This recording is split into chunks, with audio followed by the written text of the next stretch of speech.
Good evening, everybody. Good evening. Welcome to Shakespeare and Company, and welcome to this, the second of our collaborations with the New York University Creative Writing Program. And the first of this year not to be soundtracked by the ambient noise of France playing football. I suspect it'll be slightly less disturbed than the one on Tuesday. We're delighted tonight to welcome Ishion Hutchinson and Hannah Tinti back to Shakespeare and Company.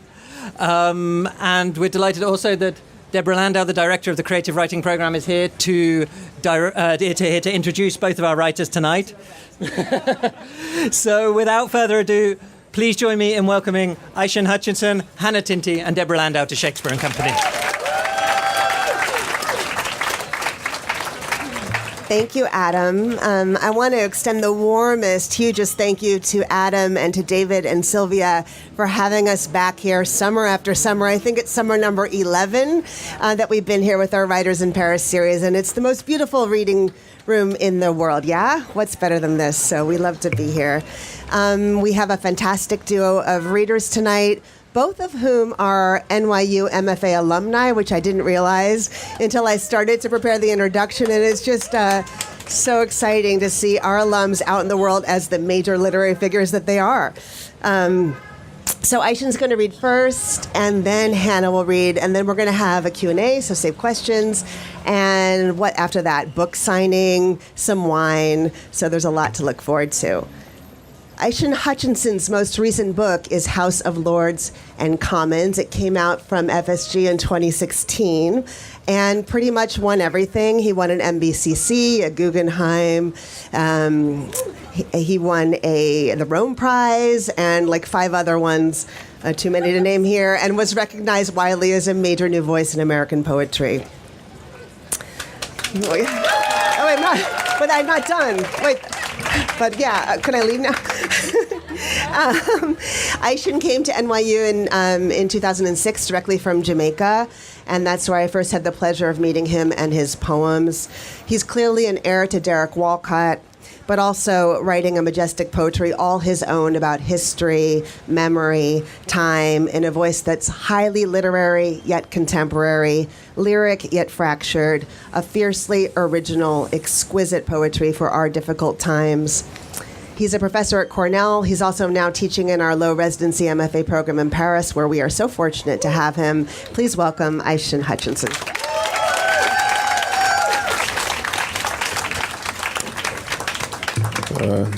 Good evening. I'm not sure who Deborah is talking about. When is he going to appear? In his stead, I will try to read some poems to you. Deborah mentioned that I attended the MFA program at NYU, which is responsible for my brilliance. Only partially. The real responsibility goes to my grandmother. But here's a poem set in Jamaica. Oh, I mentioned this because I wrote this poem as a student at the program at NYU, and it was so short that I think that was why it was spared not being cut up. It was too short. There was nothing to cut from it. So it ended up in my first book.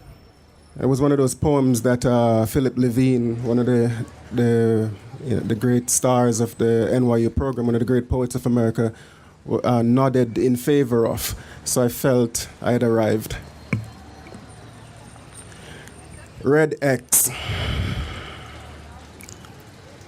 When I was about 7 years old, the devil tried to blind me with barbed wires. My mother called from the yard. Running, I clashed with the wire. I wiped blood from my eyes. That was the first time the devil dug before my feet a pit, so I would not see the ill, the corruption, the filth, the lies, the hypocrisy, and the order of the day.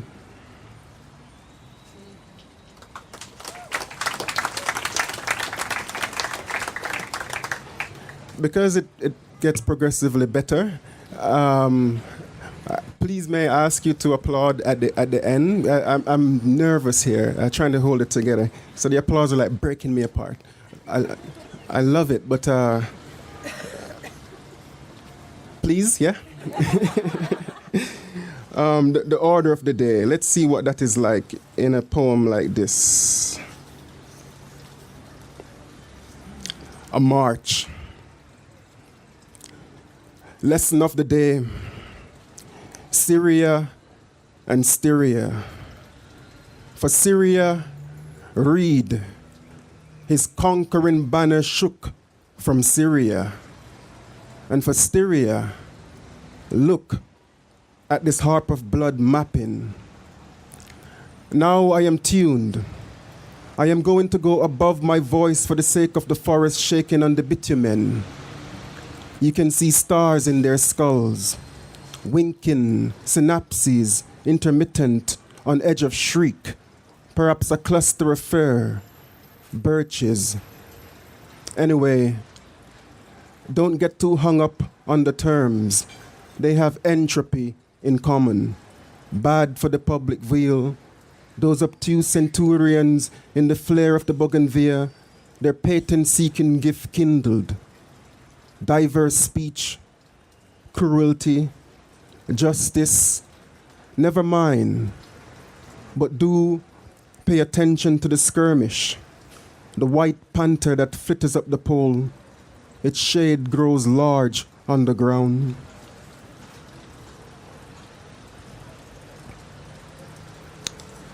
The garden.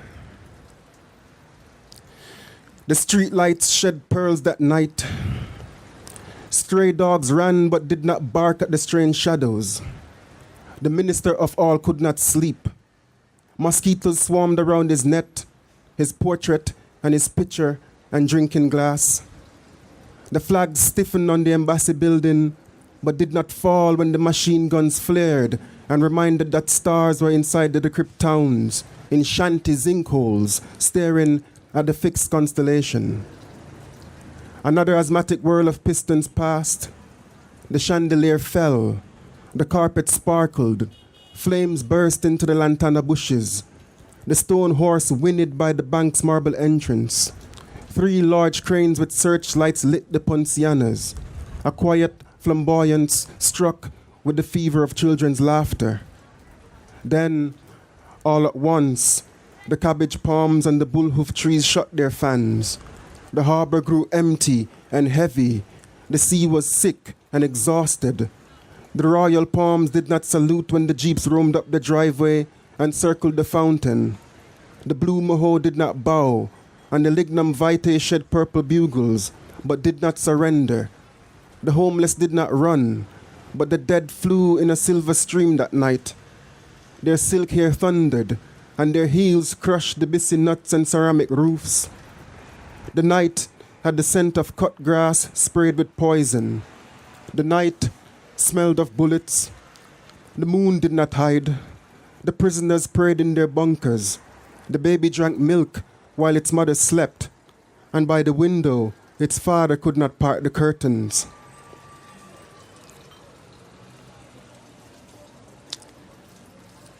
Here's a poem set in a very beautiful place. You might think Jamaica, but Venice. The title is Marking in Venice.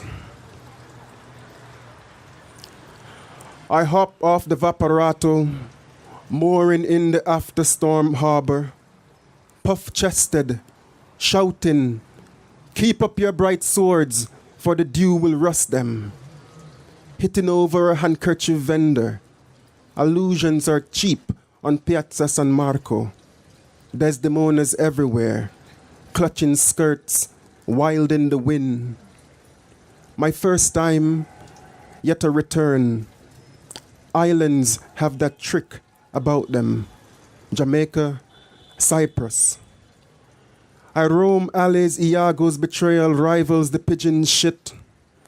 Soccer fans block the upper doors, dart in and out of bars, Their chairs rise an ensemble of drunk violins. Even now, very now, a waiter crashes his shield tray in the horde and is swallowed by the hydra. But I stray from the basilica's hard gleam. The afternoon coagulates and shows a pale sign above an arch, Ghetto Vecchio. And I see an old man and a girl, Jitalib subjects, walking to or from synagogue. The shadow of enlightenment encroaches and dogs them.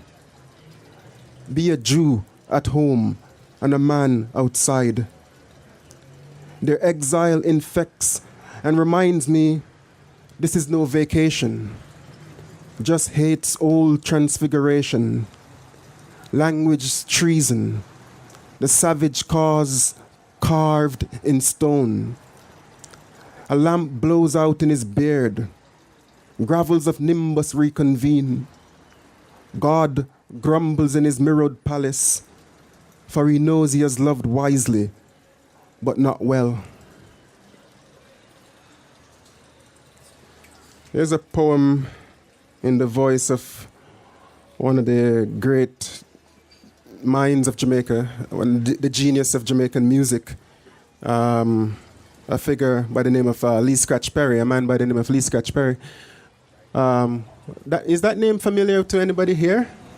This is, after all, Paris, one of the homes of the international homes of reggae music.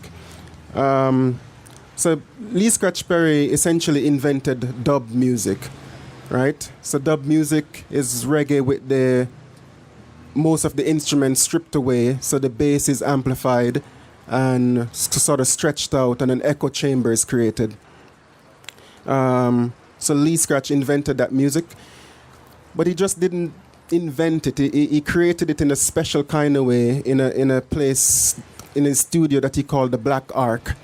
And the Black Ark, which was built in Kingston, was this place that he wanted to house the music of Jamaica, the experience of post-independent Jamaica, and with all of its political conflicts.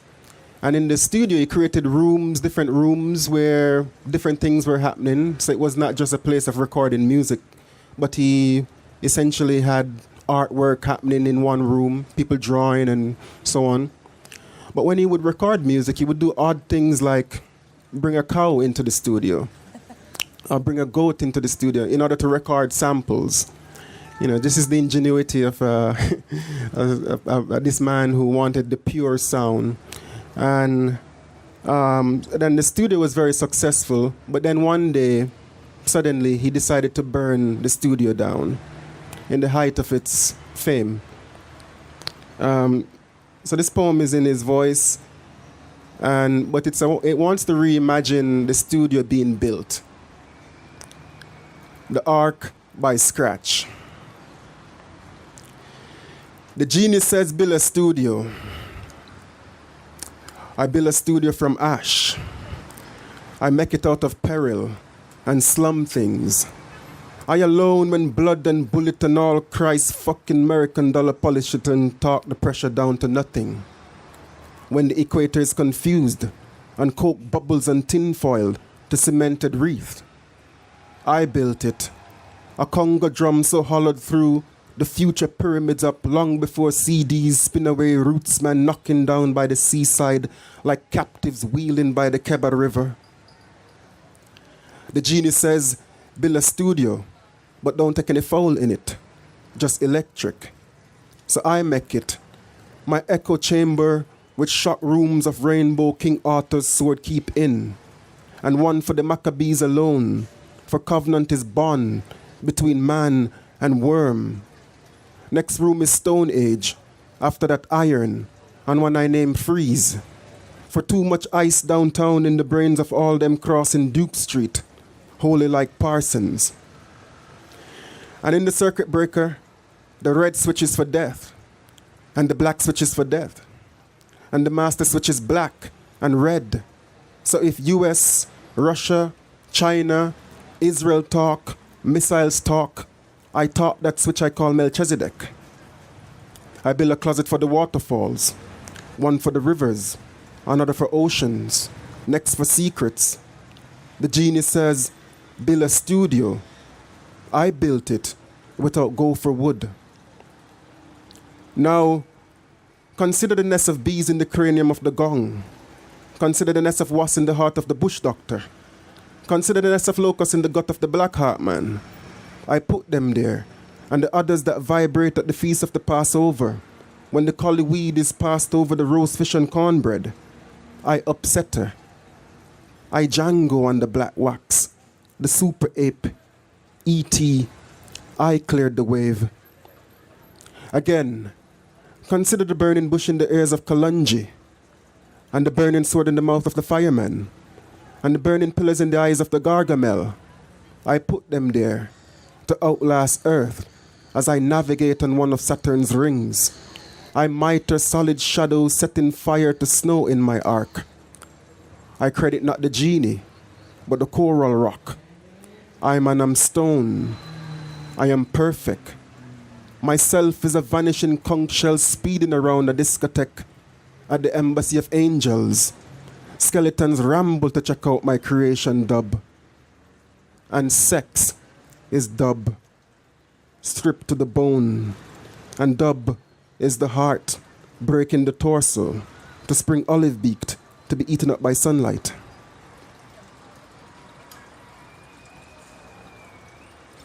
One last poem.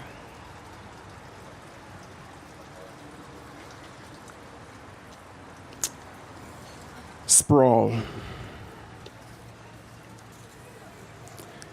Amid ice and granite, sea hush and crash, and the profit and the loss. The prophet Xerox in his tamarind shade, and wasp buzz and saw in the hills.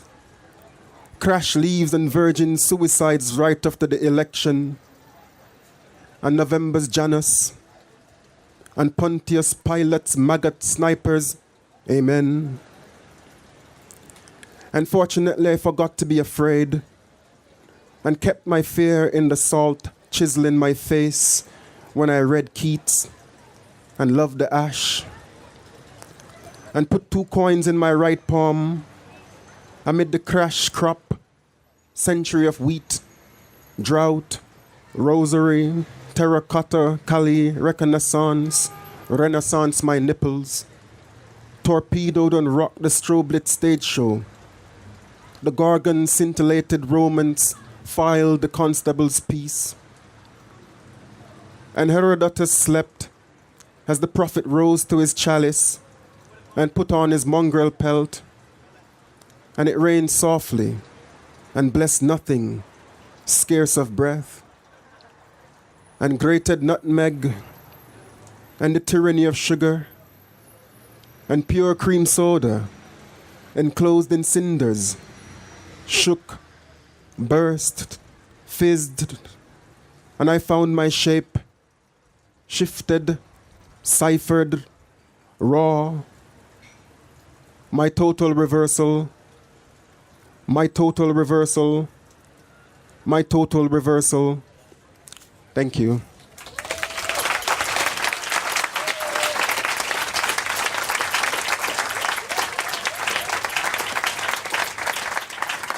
Thank you. Thank you, Ishion. Thank you so much. Hannah Tinti is a literary powerhouse, a triple threat writer, editor, and teacher. Her most recent novel is The 12 Lives of Samuel Hawley, which is a father-daughter epic that's both a coming-of-age story and a literary thriller, described as 1 part Quentin Tarantino, 1 part Scheherazade, and 12 parts Wild Innovation by Ann Patchett. It's a national bestseller. It was optioned for television. It was hailed as the best book of the year by NPR and the Washington Post, which praised it as a thriller with heart. Her previous books are The Good Thief, which won the Center for Fiction's first novel prize, and the short story collection Animal Crackers, a runner-up for the PEN Hemingway Award. She's co-founder and executive editor of the award-winning literary magazine One Story. She teaches at NYU in New York in our MFA program, where the students adore her. And I want to add that she has some marvelously unexpected and eclectic musical skills, which I have a feeling we might enjoy tonight. Please welcome Hannah Tinti.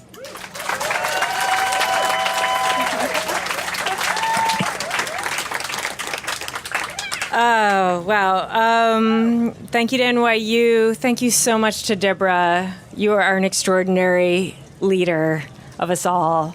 Thank you so much. Yeah. Thank you for bringing me here. And thank you to Lisa, wherever you are, for keeping the wheels on the bus. Yes.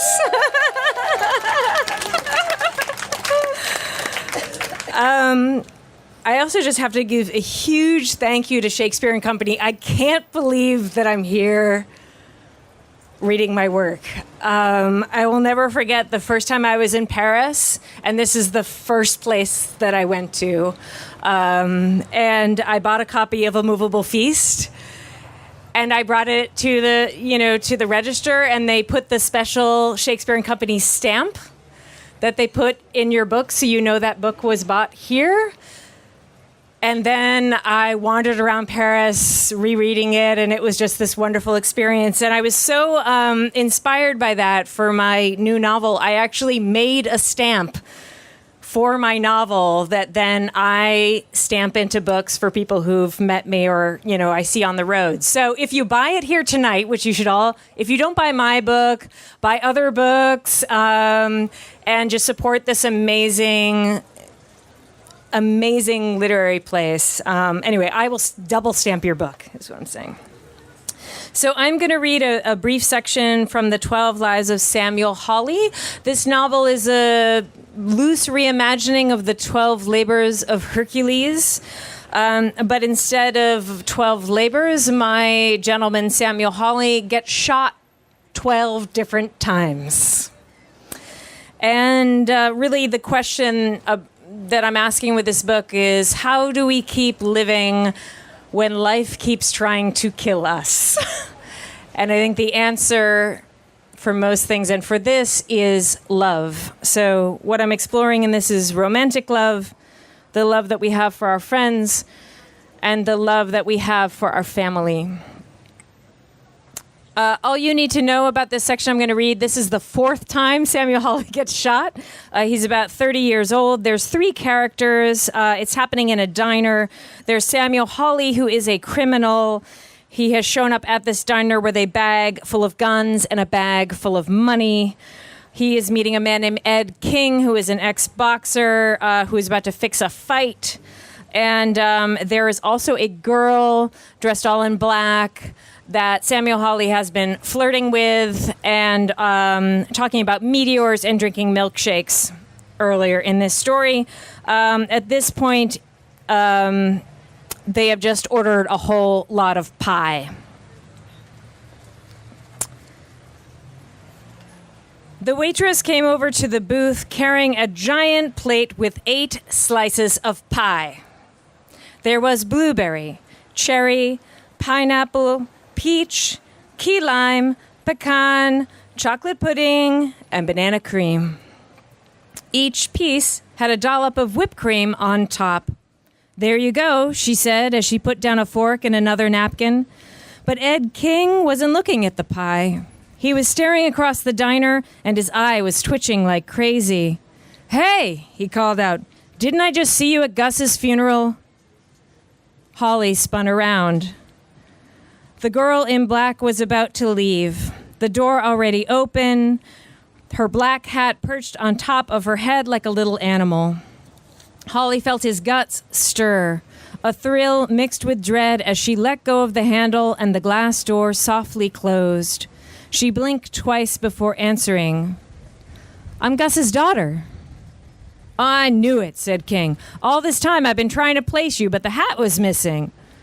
The girl walked over to their table. "That's a lot of pie," she said. "Have some with us," said King. The girl stood there for a moment, making up her mind. She glanced at Hawley and smiled. "All right." Hawley slid over, and she sat down next to him in the booth, holding the purse in her lap. She was close, her hips spreading across the seat.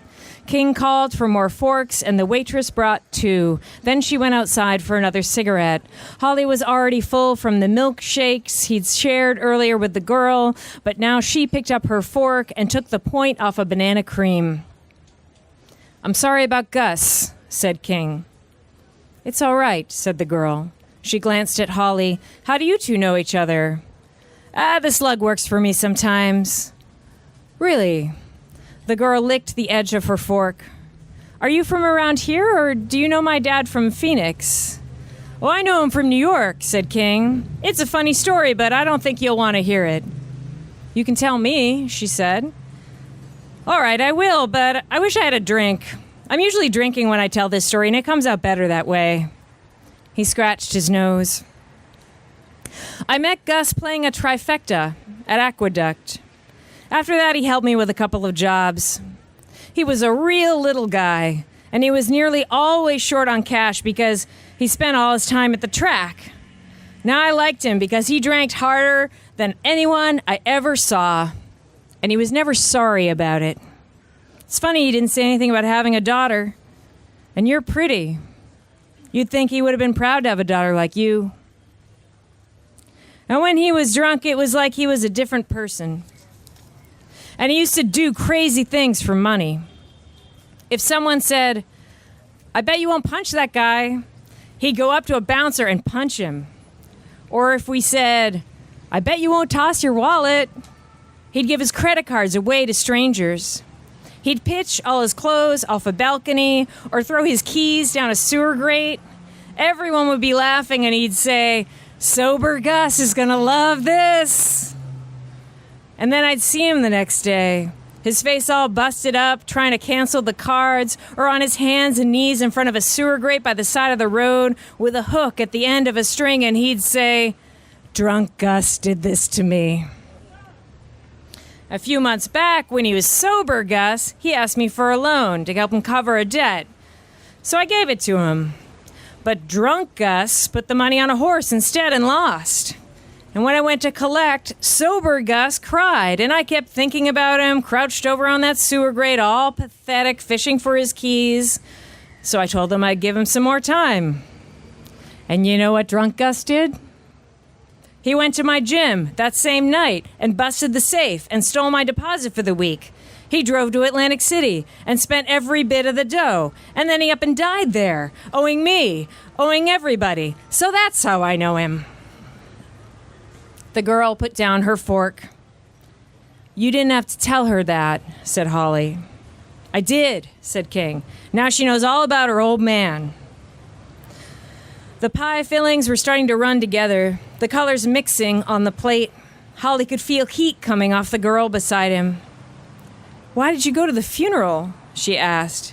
"'Cause he owed me $5,000. "It's not that much," said Hawley. But he knew that it wasn't about the money.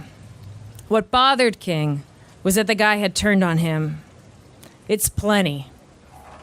The girl wrinkled her nose. "I haven't got that kind of money, and I don't know if any of this is true." King stabbed a piece of pie with his fork. He put it in his mouth. "Believe it."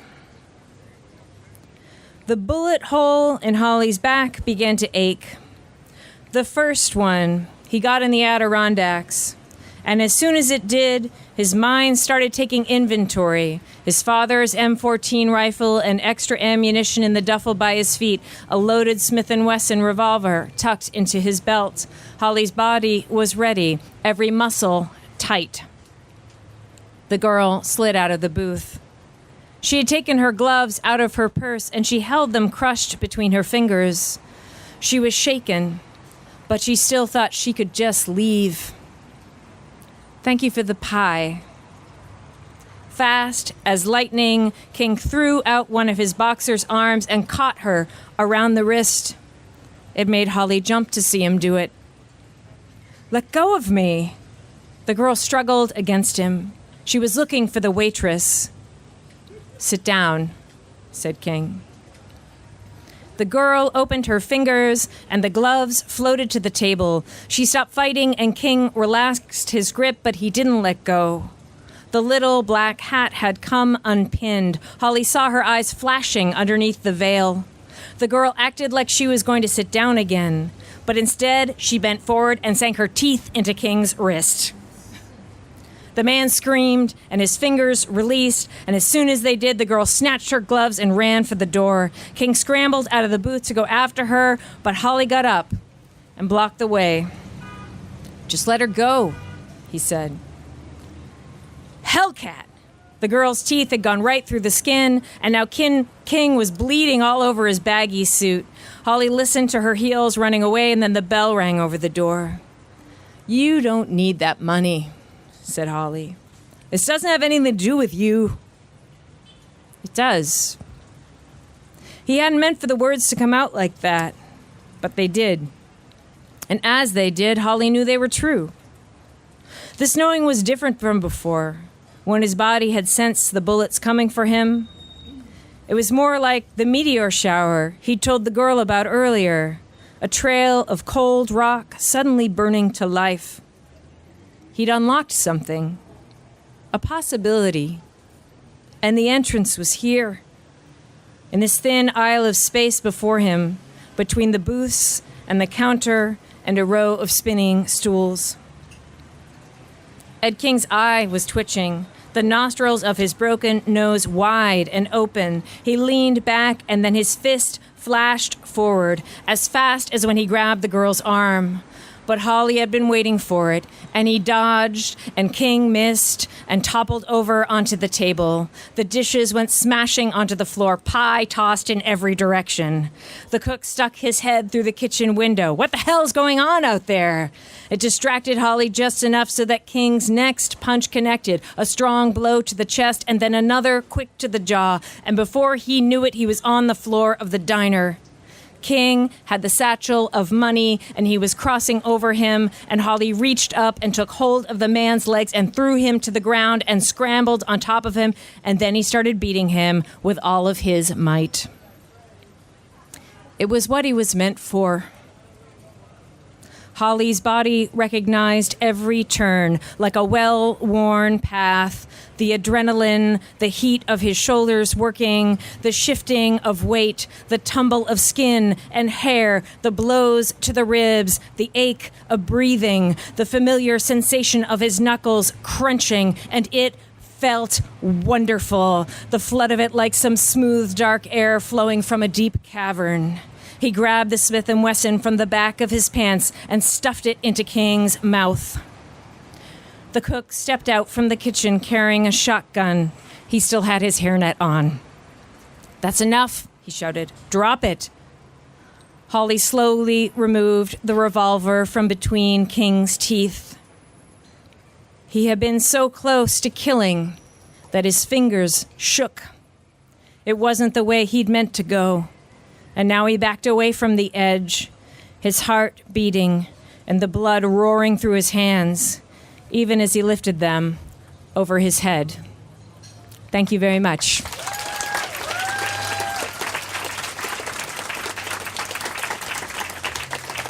So I'm going to do something, hopefully, with the help of all of you.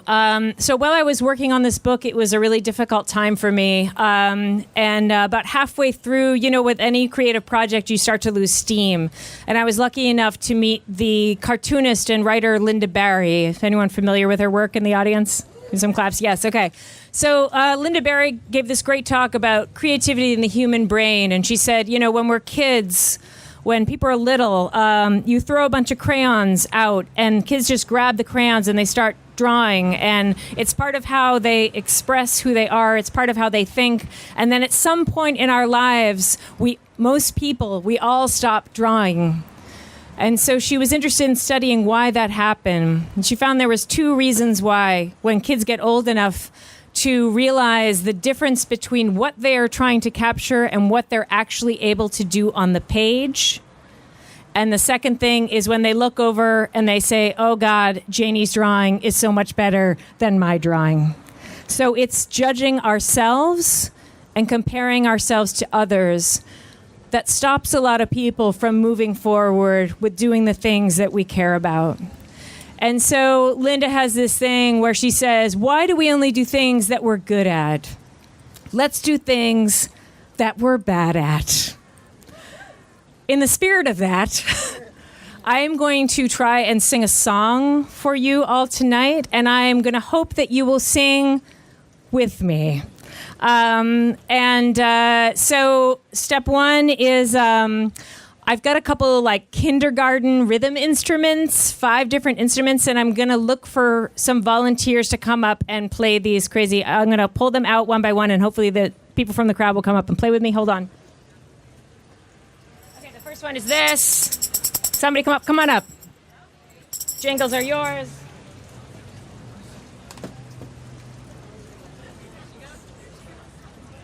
Awesome, thank you. Just like come stand right up front. Oh no, yeah. It's all about being bad. It's like I am not a singer. I don't know anything about music. These 2 ladies, come on up.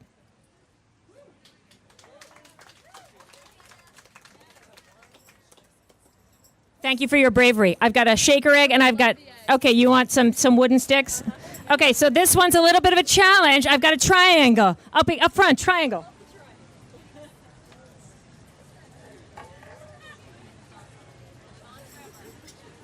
Okay, and this is the only instrument that requires a little bit of skill. It is a kazoo. Who knows how to play a kazoo? Gentlemen in the back, please come up. Can you play a kazoo?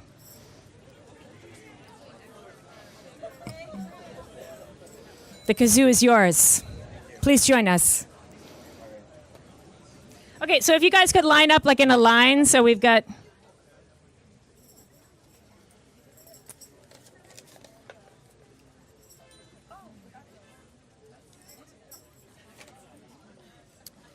All right, so here comes the really terrifying part.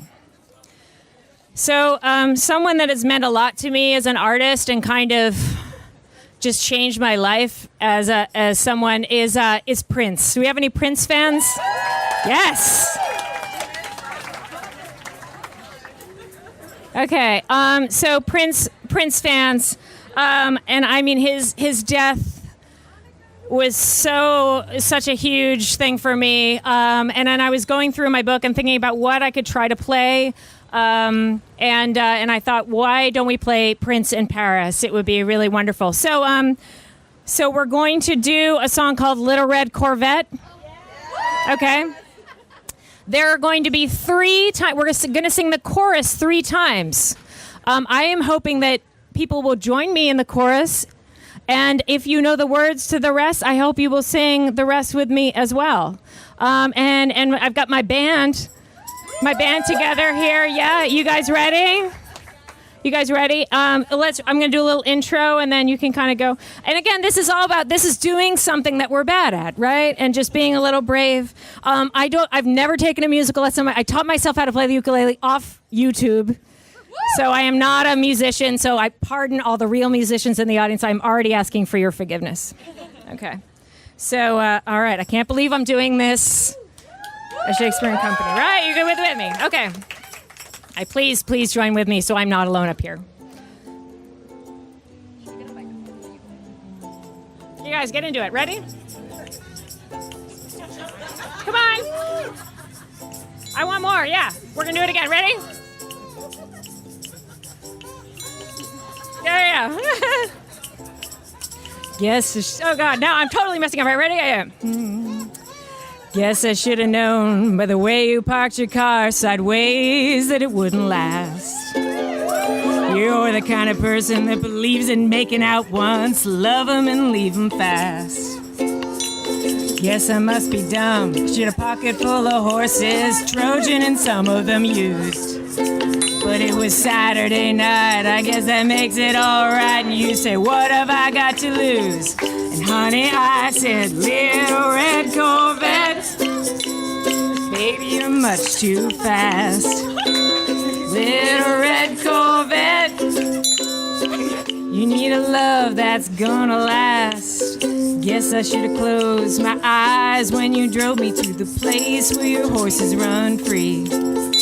'cause I felt a little ill when I saw all the pictures of the jockeys that were there before me. Believe it or not, I started to worry. I wondered if I had enough class. But it was Saturday night, I guess that makes it alright. And you said, baby, have you got enough gas? Oh yeah, little red Corvette. Baby, you're much too fast. Little red Corvette. You need a love that's gonna last. Body like yours, I'm sorry. Yeah. Body like yours ought to be in jail, yeah. Because it's on the verge of being obscene. Move over, baby. Give me the keys. I'm gonna try to tame your little red love machine, yeah. Little red Corvette. Everybody! Baby, you're much too fast. Everyone, little red Corvette. You need to find a love that's gonna last. Little red Corvette. Baby, you're much too fast. Little red Corvette. You need to find a love that's gonna last.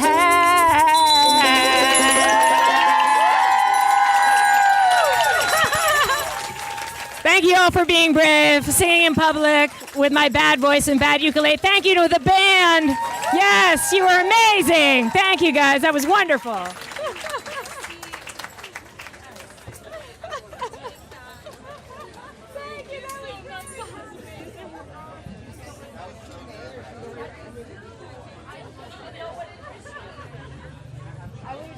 We do have time for a couple questions.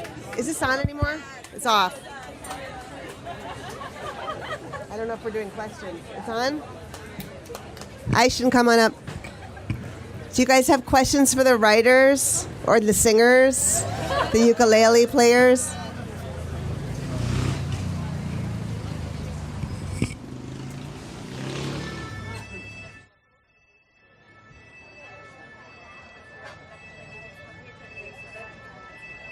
Yeah. Hi, this question for Ishion.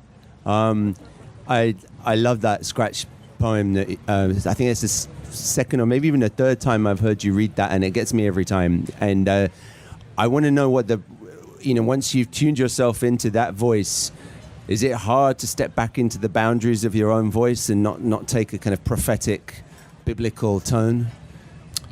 Thanks, Harry, and I'm glad you like that poem. Yes, it's very difficult to, because I'm in love with that voice. I think that voice is imbued in my own, with my own voice as well. So, and the aesthetic of dub itself. But the other thing that I really like about Scratch is that even when you think you're with him, he's so far ahead. There's no way to keep pace with that voice, which means that I'm constantly learning and revisiting that voice and getting something fresh from it. So I just think it's somehow part of my own poetics.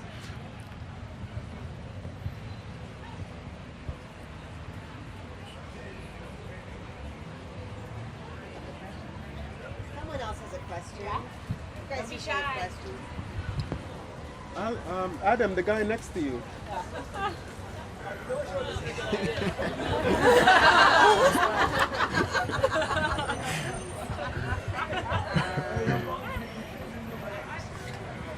Someone.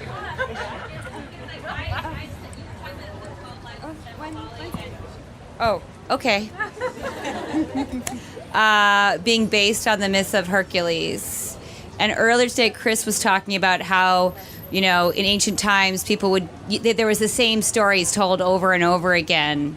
And we would go back and retell them or find your way and explore your way through that process of taking a story that's become myth in your culture and finding a way to make it your own.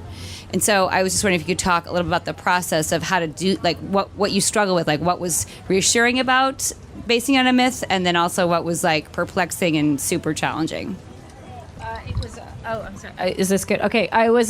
So for me, I was maybe 100 pages into the book. I didn't know what I was doing, but I understood that what it means to be a hero was a big part of the story that I was telling, because each of Samuel Hawley's chapters are very larger than life.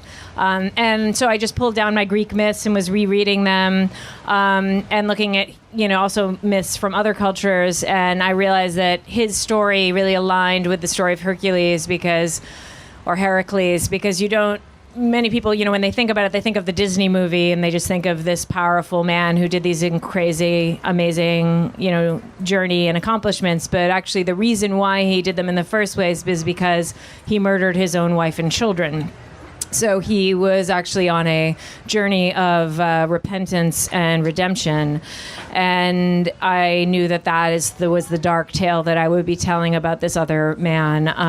And it was fun. Once I sort of saw the alignment of their stories, it gave me something. It gave me a framework to explore, and it also gave me the number 12, which ended up being kind of magical in a number of ways. Not only because the 12 signs of the zodiac and constellations become very important in the book, but the 12 months of the year, the numbers 12 on the clock, and time is important. So I think that you sort of stumble through your first 100, 200 pages as a novelist, and then it is wonderful to find other stories that you can use as anchors for your own work, and just help you build a framework to build a platform that then you can build something new on. So it was really fun. Thanks for the question. Ishion, I feel like there's a story behind Marking in Venice. Can you tell us the story behind that poem? Thank you. Now I wonder if the poem failed. The story, there is always a story, right, behind it. That is absolutely true. And the literal story is drawing from an actual visit. But I think what mattered was the encountering traces, as if I were there before, as if this thing is an ongoing, unfolding narrative, and I had just now in the present moment of that visit occupying it, but it was already there, and I in some sense felt as if what ricocheted in my experience of visiting it was something I'd encountered several times, particularly overseas, as a traveler, as a stranger. And so I was stunned by just seeing the sign itself, the writing on the wall. So that biblical, almost a sort of a thing that just popped in my mind immediately, a recognition from the Bible, knowing it. So it felt prophetic. So that led me to sort of imagine this thing wider than the experience. So it moved from the experience to the imagination quickly. Thank you.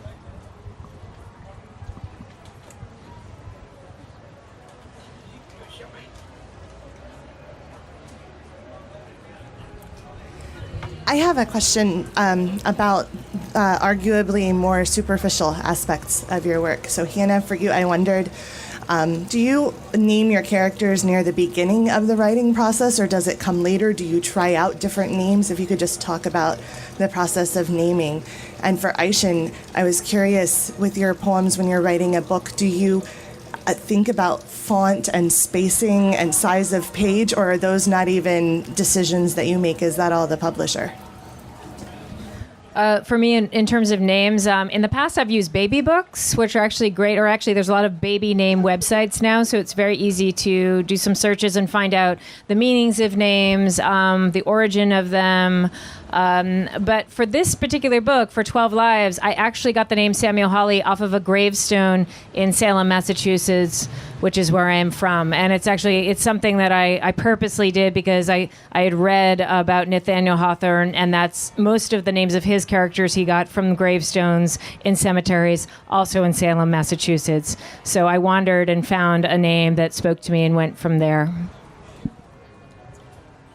The short answer is no. I don't think about that. But I think in some ways that's connected to the music that you're creating, the music that you have created, and you'd hope that the line is reproduced on the page as close to that music in your head. But I mean, it's an impossibility. This is where poets are extremely jealous of musicians who never worry about the words or the musical notes, because they become just the sound in the air. And a poem, I think, is striving to achieve that, to become a sound represented in the air. So a poet would hope that a reader would read his or her poem out loud, and that's the sort of true engagement with the thing. Otherwise, it's just a sort of a dead ants scattered on the page.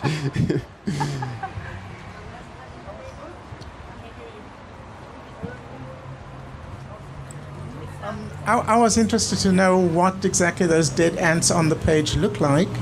And while you were reading about the rebuilding of the studio, I tried to picture how the form looked on the page, especially the distinction between the genie speaking and the rest of it. And I wonder whether you would hold up a page of that for us to see, just so I can see it, please. You mean of the poem? Yeah.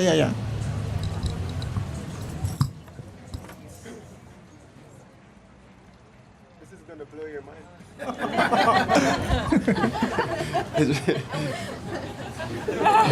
Wow.